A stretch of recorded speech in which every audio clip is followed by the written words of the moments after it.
turn to section 4. You will hear lecturer talking about environment and sustainability. First, you have some time to look at question 31 to 40.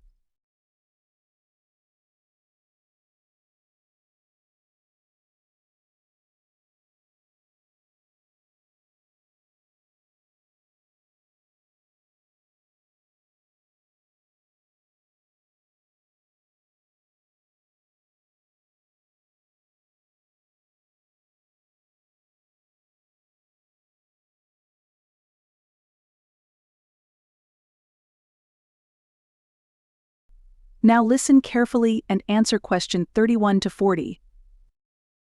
Environment and sustainability are interconnected concepts that have become increasingly crucial in the face of growing environmental challenges. Sustainability refers to the practice of meeting current needs without compromising the ability of future generations to meet their own. It encompasses economic, social, and environmental dimensions, aiming to create a balanced approach that preserves resources and promotes long-term well-being. One of the pressing issues is climate change, driven by greenhouse gas emissions from industries, deforestation, and transportation. Rising global temperatures have led to melting ice caps, rising sea levels, and extreme weather events. Addressing these challenges requires adopting sustainable practices such as transitioning to renewable energy sources like wind, solar, and hydroelectric power. These alternatives reduce dependency on fossil fuels, which are a major contributor to carbon emissions. Waste management is another critical area. Landfills are overflowing, and plastic pollution has reached alarming levels, affecting marine life and ecosystems. Emphasizing recycling, composting, and reducing single-use plastics are essential steps to mitigate this problem. The concept of a circular economy, where resources are reused and recycled, plays a key role in sustainability efforts. Sustainable agriculture is also vital for preserving the environment. Practices such as crop rotation, organic farming, and precision agriculture reduce the negative impacts of farming on soil health and biodiversity. By minimizing the use of chemical fertilizers and pesticides, farmers can produce food in a manner that is both eco-friendly and economically viable. On a global scale, international cooperation is essential to address environmental issues. Agreements like the Paris Climate Accord underline the importance of collective action in reducing emissions and preserving natural habitats. In conclusion, achieving environmental sustainability requires a concerted effort from individuals, businesses, and governments. Simple actions, like conserving water, reducing waste, and supporting sustainable products, can contribute significantly to this goal. By embracing sustainable practices, humanity can ensure a healthier planet for future generations. That is the end of section 4. Now, you have half a minute to check your answers.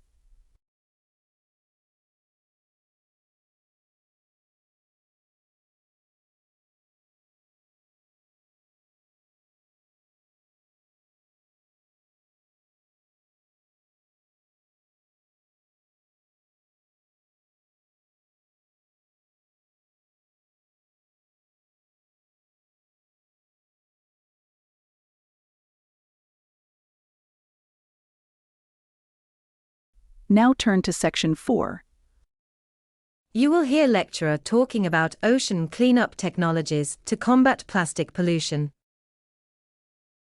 First, you have some time to look at question 31 to 40.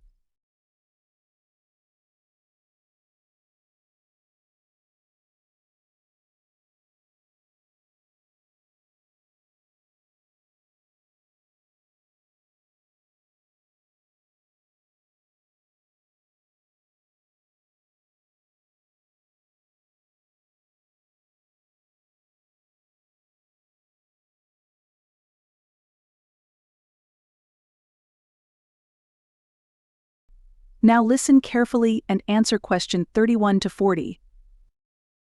Plastic pollution in the oceans has become a critical global issue, threatening marine ecosystems, wildlife, and human health.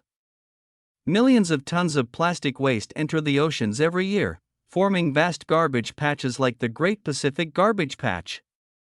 Innovative ocean cleanup technologies are emerging as essential tools to combat this crisis and protect our marine environments. One of the most prominent technologies is the ocean cleanup, a system designed to collect floating plastic debris from ocean gyres.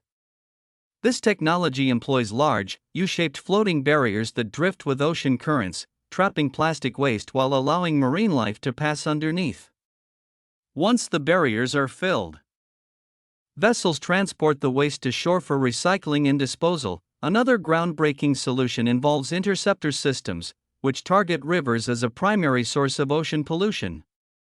Since 80% of ocean plastic comes from rivers, these systems act as barriers to capture waste before it enters the ocean.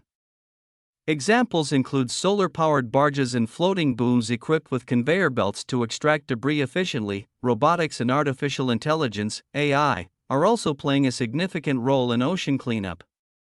Autonomous drones, such as the Waste Shark, collect floating debris in harbors and coastal areas. AI-powered systems can map pollution hotspots and optimize cleanup strategies. These advancements allow for targeted interventions, making cleanup operations more efficient. In addition to removing plastic, researchers are developing biodegradable materials to replace traditional plastics, reducing the influx of waste into the oceans.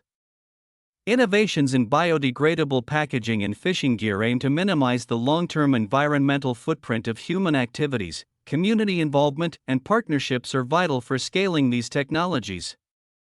International collaborations, government funding, and corporate support are crucial for their success. Awareness campaigns also encourage individuals to reduce their plastic use and contribute to recycling efforts. Ocean cleanup technologies represent a beacon of hope in the fight against plastic pollution. By leveraging innovative systems, robotics, and sustainable materials, humanity can restore the health of our oceans and ensure a cleaner, more sustainable future. That is the end of section 4. Now, you have half a minute to check your answers.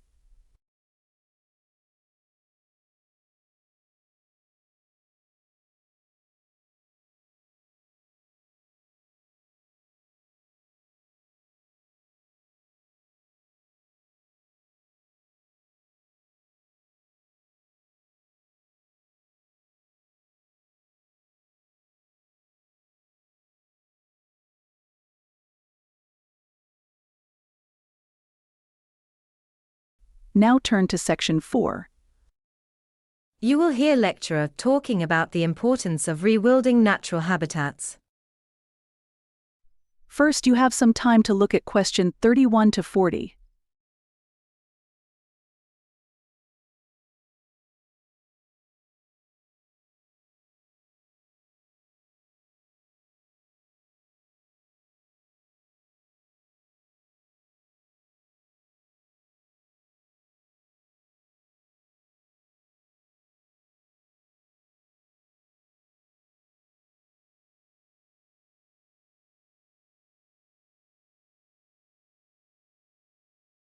Now listen carefully and answer question 31 to 40. Rewilding, the process of restoring ecosystems to their natural state by reintroducing native species and eliminating human influence, has gained significant attention in recent years. This approach offers a vital solution to combating biodiversity loss, mitigating climate change, and creating resilient ecosystems. By allowing nature to heal itself, rewilding provides long-term benefits for both the environment and humanity. One key aspect of rewilding is the reintroduction of keystone species, animals that play a critical role in maintaining the structure of an ecosystem. For example, the reintroduction of wolves in Yellowstone National Park restored balance to the food chain, reducing overgrazing by deer and allowing vegetation to recover. This recovery subsequently improved water quality and created habitats for other species. Rewilding also contributes to climate change mitigation. Forests, wetlands, and grasslands act as carbon sinks, absorbing carbon dioxide from the atmosphere. Restoring these ecosystems enhances their ability to sequester carbon, reducing greenhouse gas levels. Additionally, rewilded areas can serve as natural buffers against extreme weather events, such as floods and storms, by stabilizing soil and managing water flows.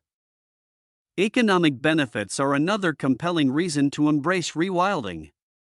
Restored landscapes often become hotspots for ecotourism, attracting visitors interested in experiencing unspoiled nature. This creates opportunities for local communities to generate income through sustainable tourism while fostering a sense of pride in conserving natural heritage. However, rewilding is not without challenges. It requires significant planning, community involvement, and addressing conflicts of interest. For instance, reintroducing predators can create tension with local farmers who fear for their livestock. Effective management, education, and compensation schemes are essential to overcome such barriers. Rewilding natural habitats is an essential strategy for restoring biodiversity, combating climate change, and ensuring ecosystem resilience.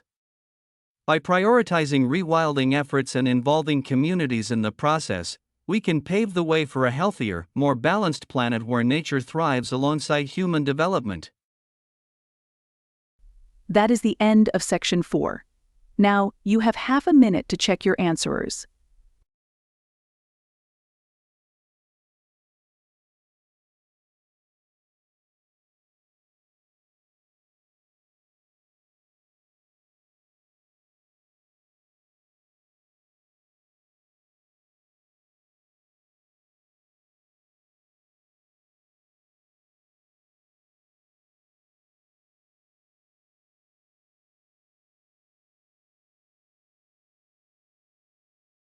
Now turn to section 4.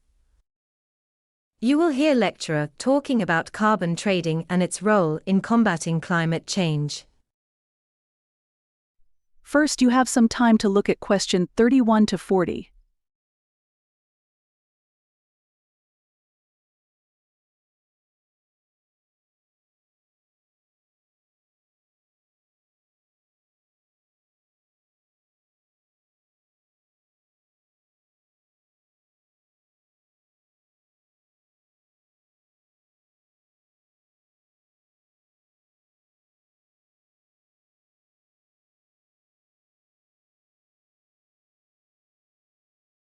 Now listen carefully and answer question 31 to 40. Carbon trading, also known as emissions trading, is a market-based strategy designed to reduce greenhouse gas (GHG) emissions and mitigate climate change.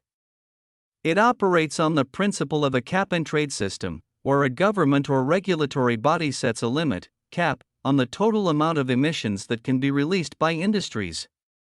Companies are allocated or must purchase allowances, which represent the right to emit a specific amount of carbon dioxide or its equivalent. This system incentivizes businesses to reduce emissions by enabling them to sell unused allowances to other companies. For example, if a company adopts cleaner technologies and emits less carbon than its allocated limit, it can sell its excess allowances to companies struggling to meet their targets. This flexibility encourages innovation and rewards efficiency while ensuring overall emissions remain within the set cap. Carbon trading has proven effective in several regions. The European Union Emissions Trading System, EU ETS, established in 2005, is one of the largest and most successful schemes. It has significantly reduced emissions from power plants and industrial facilities while driving investment in renewable energy and low-carbon technologies. Similarly, emerging markets like China have introduced their carbon trading systems, recognizing their potential in meeting climate commitments under the Paris Agreement. However, carbon trading is not without challenges. Critics argue that it allows wealthy polluters to buy their way out of environmental responsibility, potentially delaying the adoption of sustainable practices. There are also concerns about accurately measuring and verifying emissions, preventing fraud, and ensuring the equitable distribution of benefits. Despite these challenges, carbon trading remains a crucial tool in global efforts to combat climate change. By putting a price on carbon, it creates economic incentives for businesses and individuals to transition towards greener practices. As countries refine their systems and align them with international standards, carbon trading has the potential to play a pivotal role in achieving a sustainable, low-carbon future. That is the end of section 4. Now, you have half a minute to check your answers.